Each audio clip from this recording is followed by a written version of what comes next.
स्वागत है आपका एक और नई वीडियो में मेरे चैनल पे, जिसका नाम है मड एंड कलर्स। टाइटल और थंबनेल देख के आपने पहचान ही लिया होगा कि आज के वीडियो है विंटर्स में हम हाउस प्लांट्स की केयर किस तरह से करें। सबसे पहले तो आपको एक बात बता दूं कि जो हमारे हाउस प्लांट्स होते हैं वो ज्यादातर ट्रॉपिकल होते हैं, यानी कि उनको टेम्परेचर रेंज 35 वाली ज्यादा पसंद है, यानी कि 25 से 35 तक की ज्यादा टेम्परेचर रेंज पसंद आती है।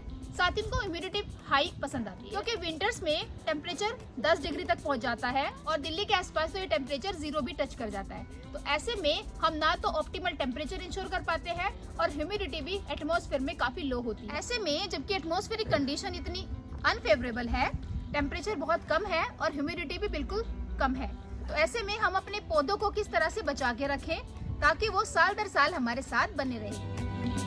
तो सबसे पहले तो आप कोई भी प्लांट को रिपोर्ट ना करें। अभी टेम्परेचर बहुत कम है, तो ऐसे में अगर हमने अपने प्लांट्स को, जो कि ऑलरेडी टेम्परेचर की वजह से स्ट्रेस्ड में हैं, अगर हमने उनके रूट सिस्टम को डिस्टर्ब किया तो वो मर सकते हैं। तो ये आप अपने आप को संभाल के रखें और अभी प्लांट्स को रिपोर्ट ना करें। वेट करें फरवरी आने का। उसके बाद अगर आपको लग रहा है कि आपका कोई प्लांट कम ग्रो कर रहा है या फिर उसका रूट सिस्टम रूट बाउंड है, तो आप उसको फरवरी तक बचा के रखें, उसके बाद ही उसको आप रिपोर्ट करें।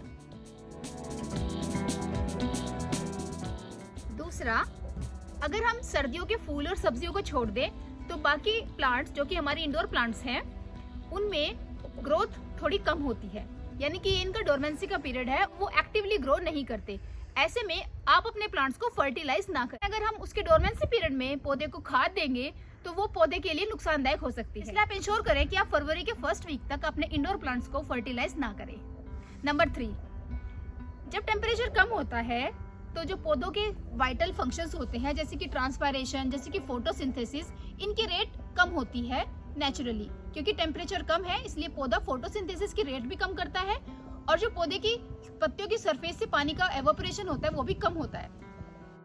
लेकिन इसी के साथ साथ अगर पौधे की पत्तियों के ऊपर धूल जम जाए तो ये रेट और ज्यादा कम हो सकती है। तो पौधे की जो वाइटल फंक्शंस है वो वैसे ही स्लो हैं टेम्परेचर की वजह से। ऐसे में बाहर के जो फैक्टर है, जैसे कि धूल या प्रदूषण, उसकी वजह से ये फंक्शंस और भी ज्यादा हैम्पर हो सकते हैं। तो आप एक काम करें कि किसी गीले कपड़े से हफ्ते में एक बार पोंछते रहे, स्पेशली पौधे की पत्तियों की निचली सतह पे, क्योंकि वहीं पे सबसे ज्यादा स्टोमेटास होते हैं। अगर आप उनको क्लीन करते रहेंगे तो जो फोटोसिंथेसिस और ट्रांसपायरेशन की रेट है वो मेंटेन रहेगी।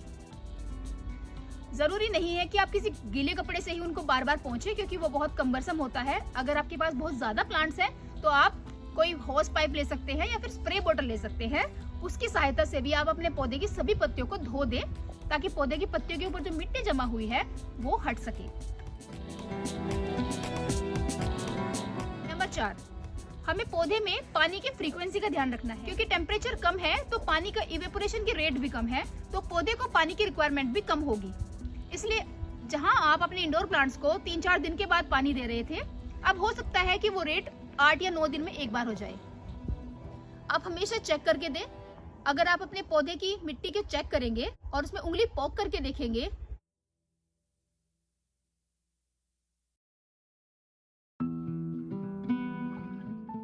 अगर आपको 2 इंच तक की मिट्टी सूखी लगती है, आप तभी पानी दें।